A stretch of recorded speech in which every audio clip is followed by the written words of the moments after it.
నేను ఒక మాట ఇస్తున్నా మీకు ఈరోజు, అంబేద్కర్ సాక్షిగా మీకు ఒక మాట ఇస్తున్నా. మీరు ఎనగందల నరసింహారెడ్డి గారి ఉంగరం గుర్తుకు ఓటేసి ఆయన సర్పంచ్గా గెలిపిస్తే పల్లగుట్ట గ్రామానికి 100 ఇందిరమ్మ ఇల్లు ఇస్తారు.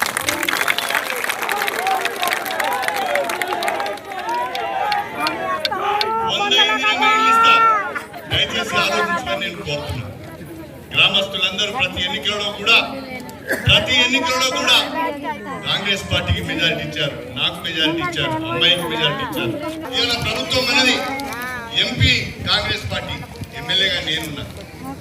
గ్రామంలో ఏ అభివృద్ధి జరగాలన్నా ప్రభుత్వ సహకారం కావాలి, గ్రామంలో ఏ అభివృద్ధి జరగాలన్నా ఎమ్మెల్యే సహకారం కావాలి, ఎంపీ సహకారం కావాలి. అందరం మేమే ఉన్నాం.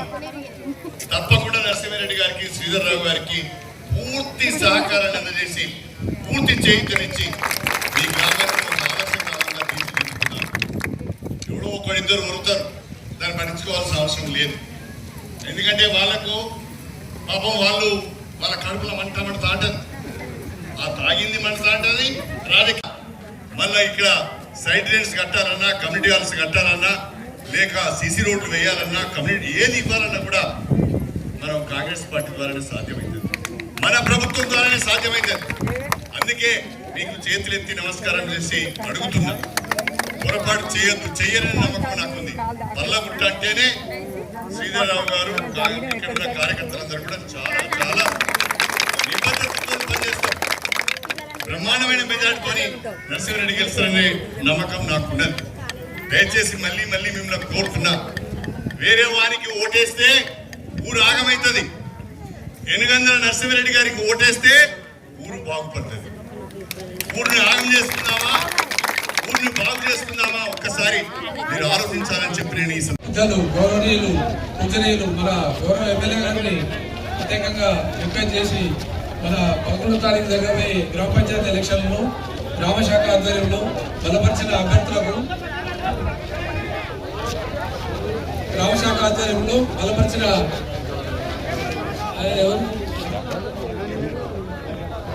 గ్రామశాఖ ఆధ్వర్యంలో పల్లగుట్ట గ్రామంలో అందరూ ఎనగందల నరసింహారెడ్డి గారిని సర్పంచ్ అభ్యర్థిగా మనం అందరం కలిసికట్టుగా సార్కు మనం రిప్రజెంటేషన్ చేయడం జరిగింది. 12 మంది వార్డు మెంబర్లు కూడా తీసుకోవడం జరిగింది.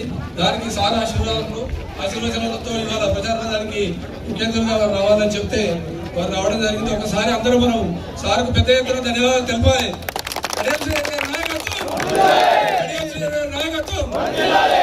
Thank you. మన రాబోయే 11వ తారీఖు గ్రామ పంచాయతీ ఎలక్షన్ లో తప్పకుండా మీరందరూ కాంగ్రెస్ పార్టీ అభ్యర్థి ఎనగందల నరసింహారెడ్డికి, వారికి ముందట ఉన్న 12 మంది వార్డు మెంబర్లందరికీ తప్పకుండా మన దగ్గర నుండి గెలిపించుకుందామా? అందరూ తప్పకుండా గెలిపించుకుందాం. అయితే 2 విషయాలు మనము 2 సంవత్సరాలు మనం ఇక్కడనే గుడరాయి ముందు, ఇక్కడే అంబేద్కర్ గారి ముందు, పోచమ్మ గుడి ముందే 2 సంవత్సరాల ముందు చెప్పుకున్నాం. ఇక్కడ ఇదే ప్రాంతంలో రాబోయే రోజుల్లో పల్లగుట్ట గ్రామానికి కావాల్సిన ప్రతి నిధులు తప్పకుండా సార్ ద్వారా చేయించుకుందామని అందరం చెప్పడం జరిగింది. నేను ఇవాళ బైక్ ర్యాలీ కావచ్చు, నిన్న ప్రచారంలో కావచ్చు, మారేపల్లిగూడెం, వడ్రగూడెం, ఇక్కడ మన సతీశంపల్లి, మన పల్లగుట్ట గ్రామం ఎక్కడ పోయినా కానీ ఎక్కడ చూసినా ప్రతి ఒక్కరు చెప్పడం జరుగుతూ ఉంది.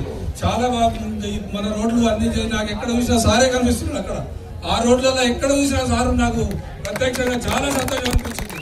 ఇది చాలా రోజులు 10 ఏళ్ళ నుంచి కష్టపడుతున్నాము, రాలేదు, ఇవాళ కనబడుతున్నాయి. ప్రజలే చెప్తున్నారు అక్కడ వరకు బాబు చాలా మంచిగా ఉన్నాయి సారు మనం అందరం చక్కగా విధేయులే సార్ మాటలు నడుతామని చెప్పడం జరుగుతూ ఉంది.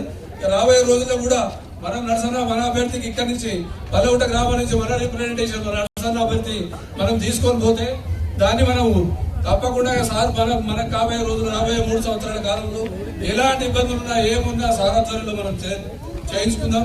ఎన్నో కార్యక్రమాలు చేసుకుంటున్నాం. ప్రజలకు సంబంధించిన ఎన్ఓసీలు కావచ్చు, సీఎం రిలీఫ్లు కావచ్చు, కళ్యాణ లక్ష్మిలు కావచ్చు, ఇంకా చాలా ఇలాంటి ఎన్నో ప్రోగ్రామ్స్. ఎక్కడ ట్రాన్స్పరెంట్ గా ఎక్కడ 1 రూపాయికి అవకాశం లేదు, లంచం అనే ముచ్చట లేదు.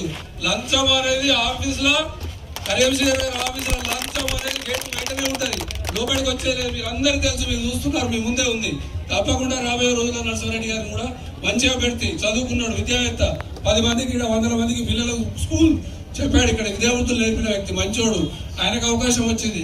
వార్డు మెంబర్స్ కూడా తీసుకోవడం జరిగింది. తప్పకుండా అందరము కలిసికట్టుగా పనిచేసి నర్సరెడ్డి గారు అభ్యర్థి మీరు అందరూ బలవుతారు. ఎవరు పిలుస్తారు ఈయనని? మీరు అందరూ ఏం పిలుస్తారు? ఈయనను నర్సర్ అని పిలుస్తారు.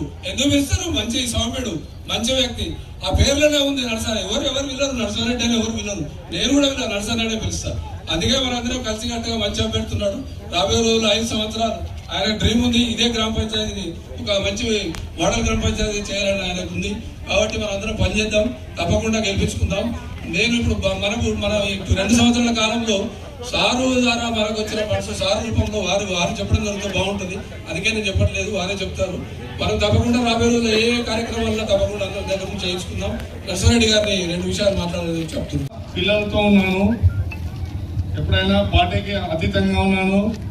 ఏ రోజైనా కూడా ఎక్కడ లంచాలు కానీ ఇటువంటి ఏది ఆశించకుండా పనిచేసినాను.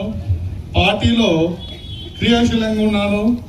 అయినా ఈ రోజు గుర్తింపు వచ్చింది, నాకు ఈ అవకాశం వచ్చింది. ఈ అవకాశాన్ని నన్ను ఒక ఓటుతోని, మీ బలంతోని నన్ను గెలిపించి ముందుకు తీసుకుపోతారని, మీ అభివృద్ధి కోసం మీ బలం, నా అభివృద్ధి సార్ వల్ల కానీ ఈ సార్ వల్ల కానీ ఇద్దరితోని నేను ముందుకు తీసుకుపోతానని ఇప్పటికే ఎంతో పని చేసినాం. మనం సార్ వచ్చిన తర్వాత ఇప్పటికే సుమారుగా 2 కోట్ల అభివృద్ధి పనులు చేసినాం. అందులో నేను కూడా కొంత పని చేసినాను. ఇప్పుడు మన అధిక మెజార్టీతో నన్ను గెలిపించి సార్ వారికి గిఫ్ట్ ఇస్తే నన్ను ఆశీర్వదిస్తారని